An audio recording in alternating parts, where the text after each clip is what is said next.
ओम अतुलित बलधामं हेमशैलापदेहं धनुजवन कृशानं ज्ञानिनाम् अग्रगण्यं सकल गुण निधानं वानराणां धीशं रघुपति प्रिय भक्तं वातजातं नमामि मनोजवं मारुततुल्यवेगं जितेन्द्रियं बुद्धिमतां वरिष्ठं वातात्मजं मानरयोत मुख्यं श्रीरामदूतं शरणं प्रपद्ये। 24 तारीख का दिन मंगलवार का दिन है, सप्तमी तिथि विद्यमान है। इस दिन होलाष्टक भी आरंभ हो रहे हैं। ग्रह नक्षत्रों के दृष्टिकोण से ग्रहों ने परिवर्तन की चाल चली। इस दिन विशेष तौर पर चंद्रमा परिवर्तन करके आगे निकल गए हैं और ये चंद्रमा परिवर्तन कर आपकी राशि में उच्च के होकर विराजमान होकर जिस जगह सुख वाले भाव में आए हैं वो कहीं ना कहीं आपके लिए अच्छे हैं, सही हैं, सही चीज़ों को देते दिखाई दे रहे हैं। बहुत जल्दी ये कीर्ति का योग भी आपकी राशि में बनाकर तैयार करेंगे, तो चीज़ों का इंतजार करें। लेकिन होलाष्टक इस दिन से आरंभ होंगे, उसका ध्यान रखना पड़ेगा आपको। 24 तारीख से होलाष्टक जो आरंभ हो रहे हैं, कुंभ राशि वालों को खास तौर पर ध्यान रखने की ज़रूरत है। गलत संगत, गलत दोस्ती कहीं ना कहीं आपके आस्तीन में बैठे हुए लोग कहीं ना कहीं आप पर आघात करने का योग बना सकते हैं। नज़र कैसे लगती है, हल्का सा देखा, अरे तुम तो बहुत सुंदर लग रहे हो, बस हो गया काम, और उसकी नज़र लगने वाली अगर योग बना हुआ हो तो बिल्कुल। और ऐसे में आपकी राशि की झूठी तारीफ या आपसे ईर्ष्या वाली तारीफ करने को कोई बैठता है तो कहीं ना कहीं वो समस्या उत्पन्न कर सकता है, तो इसका ध्यान रखना पड़ेगा। आपका घर बार, व्यवसाय, गाड़ी घोड़ा सबकी रक्षा करने की आपको खास तौर पर ज़रूरत है, क्योंकि इस समय थोड़ा सा आपके लिए विपरीत स्थिति में चलता दिखाई दे रहा है। तो आपकी राशि के दृष्टिकोण से हमें दिखाई देता है कि आप पीपल के पत्तों को एक बंधनवार में बांधकर, काले रंग के धागों में बांधकर 11 पीपल के पत्तों को अपने घर के या व्यवसाय के, दुकान के जो भी आए उनके मुख्य दरवाजे पर लगाने का प्रयास करें और उनको सिद्ध कर लीजिए हनुमान जी के मंत्र से, ओम हंग हनुमतये नमः, ओम हंग हनुमतये नमः। अपने हाथ में रखिए, इस प्रकार से उनकी बांध के एक के ऊपर एक आ जाएंगे, उसी से सिद्ध कर लीजिए। यही भावना रखें। किसी और से सिद्ध कराओगे, पता नहीं कौन सी भावना रखेगा, दक्षिणा के चक्कर रखेगा, आप खुद कर लीजिए ना, हनुमान जी की कृपा प्राप्त होगी। देखिए बढ़िया रास्ता बनेगा और शुद्ध रूप से रहेगा। इस दिन मंगलवार भी है और साथ साथ मंगल हो रहे हैं जो अस्त अवस्था में चल रहे हैं, राशि परिवर्तन करके योग बना रहे हैं। तो इस मंगल के नेगेटिव प्रभाव, राहु के नेगेटिव प्रभाव को ठीक करने के लिए नवग्रह शांति महायज्ञ का सुंदर आयोजन विवेकानंद योगाश्रम में किया गया है, जो शाम को चलेगा 5 बजे से लेकर 9 बजे तक। भंडारा रहेगा, सुंदरकांड का पाठ रहेगा। जो दिल्ली में रहते हैं लोग वो उसमें सम्मिलित हों, हमारे साथ बैठें और खुद करें, यज्ञ में भाग लें, कोई दक्षिणा नहीं लगती है। हाँ, जो दूर बैठे हैं करना चाहते हैं अपने नाम से, उनके लिए व्यवस्था भी है, तो आप जुड़ सकते हैं आश्रम के साथ। 25 तारीख के दिन कुंभ राशि वालों के लिए ग्रहों का योग क्या बन रहा है जान लीजिए। बुधवार का अवसर है और इस दिन ग्रह परिवर्तन की तरफ जो चले गए हैं उनका प्रभाव अब आना शुरू हो जाएगा। नौमी तिथि विद्यमान है, आनंद नौमी का सुंदर योग बन रहा है। भविष्य पुराण के अनुसार से स्थिति को बोला जाता है फागुन की नौमी के दिन आनंद नौमी का योग बनता है। इस दिन आपकी राशि के दृष्टिकोण से ग्रहों का योग जो बन रहा है, समझ लीजिए उच्च के होकर चंद्रमा विराजमान है, मंगल शुक्र के साथ विराजमान हो गए हैं और ऐसे नक्षत्रों ने आपकी राशि के दृष्टिकोण से जो योग बनाया है वो कहीं ना कहीं कुछ भेद उत्पन्न करता दिखाई दे रहा है। सुख में कहीं ना कहीं कोई ना कोई स्थिति स्वास्थ्य के कारण से भारी पड़ सकती है। स्वास्थ्य का बहुत ध्यान रखने की ज़रूरत है। अननेसेसरी चक्करों में एंजाइटी को ना बढ़ाएं, छोटी छोटी बातों में रुष्ट ना हो, इस बात का ध्यान रखें। मानसिक तौर पर थोड़ा सा कहीं ना कहीं कष्ट होने के योग बन रहे हैं। जब विशेष तौर पर राहु काल समाप्त हो जाए उसके बाद का समय आपके लिए अच्छा दिखाई देता है। सर्वार्थ सिद्धि योग भी विद्यमान हो जाएगा। श्री गणेश का ध्यान करें, उनका पूजन करें। रिद्धि सिद्धि के साथ गणेश जी का पूजन करने से कष्ट भी दूर होंगे, सफलता भी प्राप्त होगी। 26 तारीख बृहस्पतिवार का अवसर, दशमी तिथि विद्यमान है और ये दशमी तिथि जो है आपकी राशि के दृष्टिकोण से विजय का योग, कीर्ति का योग आपकी राशि में बनाती दिखाई दे रही है। लेकिन इस दिन एक ग्रह का परिवर्तन जो है वो समझने वाला है। चंद्रमा परिवर्तन की तरफ जा रहे हैं, बुध वक्री होने जा रहे हैं। जो आपको चीज़ें सीधी सीधी दिखाई दे रही हैं उसमें आप थोड़ा सा लंबा रास्ता बुद्धि से लेते दिखाई दे रहे हो।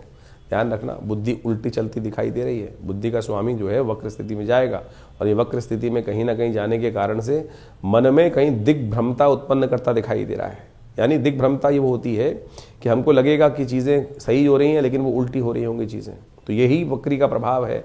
दिग्भ्रमित होता है व्यक्ति, तो ये दिग्भ्रमित ना हो इस बात का ध्यान रखें। तो उसके लिए थोड़ा से उपाय करते रहें, पीली चीज़ों का दान करें। ये उपाय करते रहेंगे तो कहीं ना कहीं भगवान की कृपा से कष्ट दूर होते रहेंगे। केले का पूजन करें, केले का दान करें, संत महात्माओं की सेवा करें, संत महात्माओं का आशीर्वाद लें। बृहस्पति का दिन है, इस पीली चीज़ों का वस्त्र, पीले वस्त्र पहनने का प्रयास कीजिए, ये सब आपके लिए कल्याणकारी रहेगा। 27 तारीख का दिन शुक्रवार का दिन है और उस दिन एकादशी है और ब्रह्मांड पुराण के अनुसार से इस दिन तिथि को कहा जाता है कि आमल की एकादशी। और ये शुक्ल एकादशी के रूप में भी जानी जाती है। इस दिन विशेष तौर पर ग्रह नक्षत्रों का योग आपकी राशि के दृष्टिकोण से जो बन रहा है वो कहीं ना कहीं ग्रह तो सपोर्ट करने की तरफ जा रहे हैं, धक्का भी लगा रहे हैं आपकी राशि के दृष्टिकोण से, लेकिन हो क्या रहा है कि बुद्धि के मार्ग से जो बृहस्पति की शक्ति थोड़ी कम हो रही है। 5 ग्रह एक साथ बृहस्पति के अगेंस्ट होकर बैठ गए हैं और ऐसे समझेंगे यहाँ पर एक दूसरे की जड़ खोदते दिखाई दे रहे हैं ग्रह।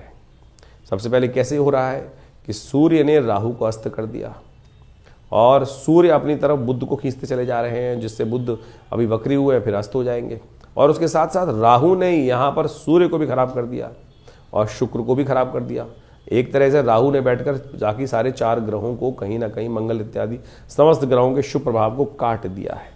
तो ऐसे में आपको आवश्यकता है परमात्मा के भजन की, और ये परमात्मा का भजन अक्षय प्राप्त करने के लिए आंवला जो नवमी है उस दिन भगवान विष्णु का स्तवन करना चाहिए, भगवान विष्णु को आंवले अर्पित करने चाहिए। शास्त्र के दृष्टिकोण से जो उपाय बताया गया है ब्रह्मांड पुराण के अनुसार से समझ लीजिए कि आंवल की एकादशी जो है फागुन मास के जो शुक्ल पक्ष की एकादशी के दिन कहा जाता है, और ब्रह्मांड पुराण के अनुसार से इस दिन खास तौर पर कहा जाता है आरोग्यता प्राप्त करने का सुंदर योग बनता है।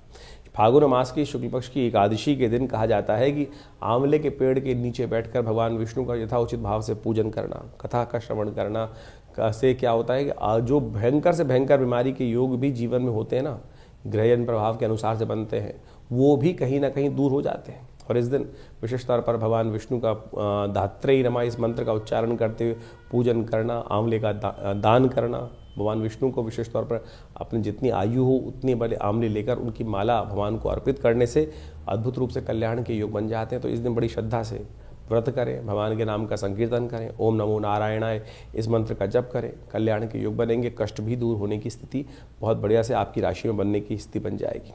अपने नाम से इस दिन विशेष तौर पर कोई जीवन में कष्ट चल रहा हो तो कहा जाता है कि आंवले को अपने वजन के बराबर आंवले का दान करने का प्रयास करना चाहिए। इस दिन यथेच्छ मात्रा में इन दिनों बहुत ताज़ा आंवला आ रहा होता है और अभी चैत्र तक तो सुंदर रूप से प्राप्त हो गई होगा। तो ये शास्त्र के अनुसार से जो विधि के अनुसार से वर्णित उपाय हैं इनको करिए, कल्याण होगा। कुंभ राशि वाले 28 तारीख का दिन भी ग्रह गणना के अनुसार से समझ लेना चाहिए। इस दिन बुध अस्त होने जा रहे हैं। बुध का 28 फरवरी को अस्त होना आपकी राशि के दृष्टिकोण से चंद्रमा परिवर्तन की तरफ जाना, ये दोनों के दोनों ग्रहों का प्रभाव थोड़ा सा भारी बनता दिखाई दे रहा है ग्रह नक्षत्रों के दृष्टिकोण से।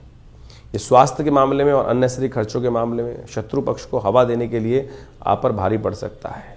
इस दिन भगवान विष्णु का स्तवन करना चाहिए। शास्त्र में कहा गया है कि ये जो फागुन के मास की एकादशी द्वादशी होती है ना, ये बहुत सारे कष्टों को दूर करने के लिए आती है और फागुन की द्वादशी को तो पाप नाशनी एकादशी माना जाता है। एक बात समझें तो ग्रह गोचर के अनुसार से बहुत सारों के लोगों के ग्रह अशुभ अशुभ चलते हैं, कईयों के अशुभ चलते हुए भी उनके जीवन में शुभ हो रहा होता है। कारण क्या है? वो है उनके किए गए पूर्व समय में शुभ कार्य, पुण्य कार्य। पुण्यों को उदय करने के लिए पापों को क्षय करना होता है, इसीलिए योग बनता है। पाप नाशनी द्वादशी कहा जाता है। एकादशी के दिन से व्रत आरंभ करके द्वादशी के दिन सुबह किसी आंवले के पेड़ के पास जाकर षोडशोपचार पूजन करना चाहिए भगवान विष्णु का, और उस दिन वहाँ बैठकर आंवले के रूप में भगवान को अर्पित करना चाहिए, प्रसाद के रूप जो नैवेद्य, और फिर प्रसाद के रूप में ग्रहण करना चाहिए। इस आंवले का ग्रहण कर लेने से, पूजन कर लेने से, षोडशोपचार पूजन कर लेने से पाप समस्त जो है क्षय हो जाते हैं। मानने की बात है, शास्त्र में कहा गया प्रातः जो है सुबह अगर संध्या कर लें तो रात्रि में किए हुए पाप क्षय हो जाते हैं, और शाम को संध्या करने से दिन में किए हुए पाप क्षय हो जाते हैं। तो हर रोज़ हर समय अपने जीवन में छोटे छोटे कर्मों के द्वारा पाप क्षय करते चलें, नहीं तो ठीकरा बहुत बड़ा हो जाता है, और जब वो एक साथ फटता है तो फिर बहुत कष्ट होने के योग बन जाते हैं। क्योंकि हमसे पुण्यों की गिनती तो हो जाती है, पाप की गिनती नहीं हो पाती है, गलत कार्यों की गिनती नहीं हो पाती। यदि दिन में देखें तो लाख गलत कार्य होते होंगे, यदि हमको याद रहे तो पुण्य के हमने तो उसको 10 रुपये दिए थे, हमने ये पुण्य कार्य किया था, हमने कुत्ते को रोटी डाली थी, ये तो हमको याद रहेगा। लेकिन हमने से मनसा वाचा कर्म कितने गलत हुए तो उसको वो याद नहीं रहते हैं। तो कोशिश करें ये पाप नाशनी द्वादशी के दिन छोटा सा उपाय जो शास्त्र में बताया है इसको कर लीजिए, पुण्य उदय होंगे, कष्ट दूर होंगे। फागुन का महीना अपने आप में बड़ा अद्भुत योग लेकर आता है। फागुन में कई प्रकार के योग बनते हैं, शिवरात्रि इत्यादि योग अभी आपने देखे हैं। साथ में ग्रह गणना के अनुसार से इस बार जो फागुन का समय देखें, अभी ग्रहण पड़ के चुका है। भारत में नहीं था ग्रहण, लेकिन उसके साथ साथ उस ग्रहण का प्रभाव तो पूरे विश्व में आता दिखाई दे रहा है। जिस प्रकार से कहा जाता है, यदि वराहमिहिर संहिता को उठा के देखें तो वराहमिहिर संहिता में लिखा है कि फागुन के महीने में जब ग्रहण पड़ता है, तो जिन क्षेत्रों में ग्रहण पड़ता है उससे पूर्व के क्षेत्रों में कहीं ना कहीं प्राकृतिक आपदाओं के, कहीं ना कहीं वैमनस्य के, और वहाँ जो लोग रहते हैं उनके जीवन में कहीं ना कहीं प्रकार के कष्ट होने के योग बनते हैं। तो अभी देखिए ग्रहण जिस प्रकार से पड़ा, साउथ अफ्रीका इत्यादि क्षेत्रों में पड़ा है, और उस क्षेत्र का प्रभाव समझें कि उसके पूर्व की तरफ जरा देखें तो ऊपर जहाँ पर भी युद्ध इत्यादि चल रहे हैं यूरोप इत्यादि में, पूर्व से लेकर जो कहा जाता है क्षेत्र के अनुसार से, तो वहाँ भयानक आपदाएं आने के योग, यानी भयावह स्थिति और ज़्यादा आने वाले समय में पड़ने के योग दिखाई देते हैं। और इस वक्त सूर्य और शनि के आसपास बहुत सारे ग्रह एकत्र हैं। ये कुछ ना कुछ असंभव कुछ कार्य होने के योग बनाती दिखाई दे रही है, कुछ अशुभ कार्य होने के योग भी बनाते दिखाई दे रहे हैं। तो इस प्रकार से भारतीय संस्कृति के अनुसार से ज्योतिष विज्ञान की काल गणना जो है वो बहुत ही परिष्कृत मानी जाती है। बहुत सारे लोग ज्योतिष के अनुसार से, अभी हम कुछ दिन पहले एक टीवी डिबेट में थे और वहाँ कुछ ना कुछ जो आज की तारीख में जिनको कहा जाता है साइंटिस्ट, वो बैठे थे। मुझे तो ऐसा लग रहा था कि वो साइंटिस्ट नहीं है, ज़्यादा ज़्यादा कम्युनिस्ट टाइप के लोग बैठे हुए हैं, जिनको जिस प्रकार से केवल भारतीय ज्योतिष विज्ञान, भारतीय पराविज्ञान जो है उसी का विरोध करना है। जबकि आप बात मान के देखें, भारत के अंदर जितना विज्ञान है, जितनी क्षेत्र हैं, उन सब के अंदर जो जो विज्ञान बताया गया है, वो आज ये तो कहने लगे हैं, पाश्चात्य लोग भी ये बात कहने लगे हैं कि एस्ट्रोलॉजी का कैलकुलेशन जो है वो बिल्कुल करेक्ट है और बिल्कुल पुराना प्राचीनतम है, भारतीय ऋषि मुनियों की अद्भुत खोज है। लेकिन अभी भी जिस प्रकार से अनर्गल प्रलाप भारत में बैठे हुए कुछ कम्युनिस्ट प्रकार की मानसिकता के लोग हैं, आज उनको नहीं समझ में आ रहा है। तो कोशिश हम कर रहे हैं कि हर चीज़ को वैज्ञानिक तथ्यों के अनुसार समझाने का प्रयास किया जाए।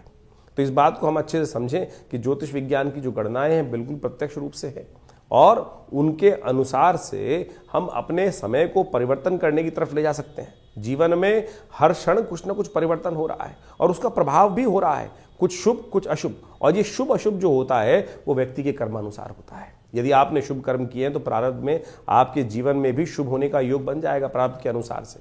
लेकिन अशुभ कर्म किए हैं, कहीं ना कहीं हो रहा है, तो उससे जीवन में कष्ट होने के योग बन जाते हैं।